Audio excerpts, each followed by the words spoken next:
Hi അസ്സലാമലൈക്കും മുത്തുമണികൾ, നിങ്ങളെല്ലാവരും ഒരു വിവരം അറിഞ്ഞോ? എന്താണെന്നില്ലേ, നമ്മളെ എയർ ഇന്ത്യ അല്ലേ, നമ്മളെ മസ്കറ്റിൽ നിന്ന് അധികം തന്നെ ഉള്ളൂ കേട്ടോ.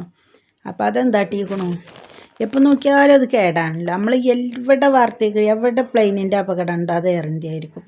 അപ്പം ഞാൻ അങ്ങനെ ചിന്തിക്കായിരുന്നിരുന്നിട്ട്, ഇവർ ഈ പഴയ ഈ ആക്രി കച്ചവടക്കാരടുത്തു നിന്ന് വല്ലതും പിന്നെ ഈ വിലക്കുറവിലൊക്കെ കിട്ടിയിട്ട് അതൊക്കെ കൊണ്ടുപോയിട്ട് പിന്നെ പ്ലെയിൻമ ഫിറ്റ് ചെയ്ത് ഓടിപ്പിച്ചതാണോ? കാരണം എപ്പോൾ നോക്കിയാലും അപകടം. എന്നാൽ വേറെ എത്ര ഓടുന്നുണ്ടോ അവർക്കൊന്നും യാതൊരു പ്രശ്നവുമില്ല. ഇവർ എന്തോ ഒരു മറിമായം നടത്തുന്നുണ്ട് കേട്ടോ. അല്ലെങ്കിൽ മനുഷ്യന് പിന്നെ വിമാനത്തിൽ കയറുന്ന പേടിയാണ്. അതിൻ്റെ അടിയിൽ കൂടി ഇപ്പോൾ ഇങ്ങനത്തെ ഒക്കെ ഒന്ന് കേട്ടാൽ ഞാനാണെങ്കിൽ പോകണം വരുന്നതും ഒക്കെ ആയി തന്നെയാണ്. ഇതിനും വല്ലാത്ത ഇടങ്ങാറായി റബ്ബേ. എങ്ങനെ ഇനിയിപ്പോൾ ഞാൻ പോവച്ചറിയില്ല. മേലിന്ന് താഴത്തേക്ക് ചാടാനും കൂടിയും പറ്റാത്തൊരവസ്ഥയാണ്. പടച്ചോനെ, പിന്നെ അതിലല്ലാതെ വല്ല കപ്പൽ മാർഗം ഉണ്ടോയെന്നാവോ? വല്ല കപ്പലോ വല്ല വേറെ എന്തെങ്കിലും കടൽ കൂടി നീന്തി പോകേണ്ടിയിരുന്ന തോന്നണേ ലാസ്റ്റ്. അലൈക്കാറല്ലേ മേലിൽ നിന്ന് ചാടണേക്കാട്ടും നല്ലത് അടിയിൽ കൂടി തന്നെ അല്ലേ അല്ലേ? നല്ല രസമുണ്ട് എന്തായാലും. എപ്പോൾ നോക്കിയാലും ഓർക്ക് കേടാണ്, എപ്പോൾ നോക്കിയാലും ഓർക്ക് കംപ്ലൈൻ്റാണ്. അല്ലെ തന്നെ നമ്മളിങ്ങനെ വരുമ്പോണ്ടല്ലോ മേലെ നിന്ന് ഈ കിട്ടുന്നുള്ള ഒരു മേഘത്തിൻ്റെ ഉള്ളിൽ കൂടെ പോകുമ്പോൾ ഒരു സൈസ് സൗണ്ടൊക്കെ കേൾക്കുമല്ലോ, അപ്പം തന്നെ കാണും. എന്നിട്ടിപ്പോൾ അതിൻ്റെ അടിയിൽ കൂടി ഈ കേൾക്കണതൊക്കെ വരെ കംപ്ലൈൻറ്റും എന്തൊക്കെ ഒന്നാവോ. അപ്പോൾ അതാ പുതിയൊരു കംപ്ലൈൻറ്റോട്ട് വന്നിക്കണു, കണ്ടോളി കേട്ടോ.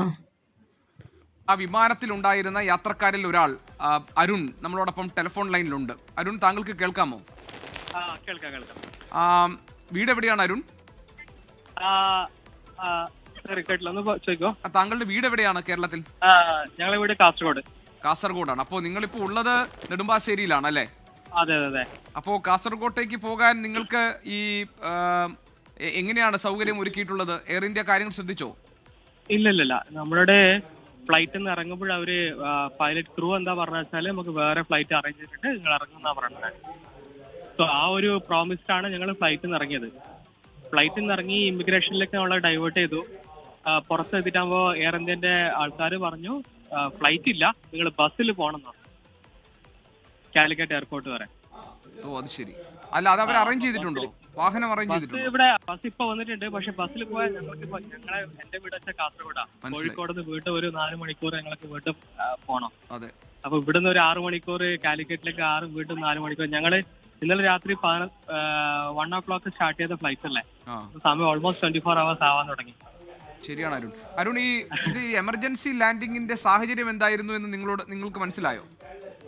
എനിക്ക് നമ്മൾ കുറെ പ്രാവശ്യം ഫ്ലൈറ്റിൽ യാത്ര ചെയ്തുകൊണ്ട് ആ ഒരു ജെർക്ക് കണ്ടപ്പോൾ മനസ്സിലായി കാര്യമായിട്ടുള്ള ടയറിന്റെ ഭാഗത്താണ് പ്രശ്നം മനസ്സിലായത്.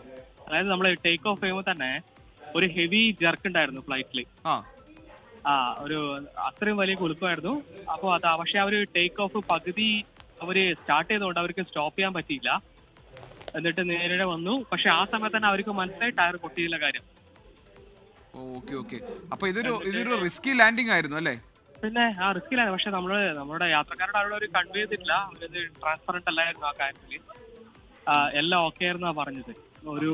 ഒരു 8:30 ആയിരുന്നു ലാൻഡിംഗ് ടൈം കോഴിക്കോട്. അപ്പൊ ഒരു 30 minutes മുമ്പേ അവർ പറഞ്ഞു നമ്മള് ടെക്നിക്കൽ ഇഷ്യൂസ് കാരണം ലാൻഡിംഗ് ഡൈവേർട്ട് ചെയ്തിട്ട് കൊച്ചിയിലേക്ക് മാറ്റിയിട്ടുണ്ട്. അപ്പൊ കൊച്ചിയിലേക്ക് മാറ്റുള്ള കാരണം ഞാൻ വിചാരിക്കുക വെച്ചാല് കൊച്ചിയില് റൺവേ കൂടുതലുണ്ട്, നമ്മളെ കാലിക്കറ്റില് റൺവേ കുറവാണ്, ഇത് ടേബിൾ ടോപ്പ് എയർപോർട്ടാണ്. അതുകൊണ്ട് അപ്പൊ ഇത് ഓൾറെഡി പ്രീ പ്ലാൻഡ് ആണ്. അതായത് എമർജൻസി ലാൻഡിംഗ് ഉണ്ടാവുന്നവർക്ക് ടേക്ക് ഓഫ് എടുത്ത സമയത്ത് തന്നെ അവർക്ക് മനസ്സിലാവുന്ന കാര്യമായിരുന്നു.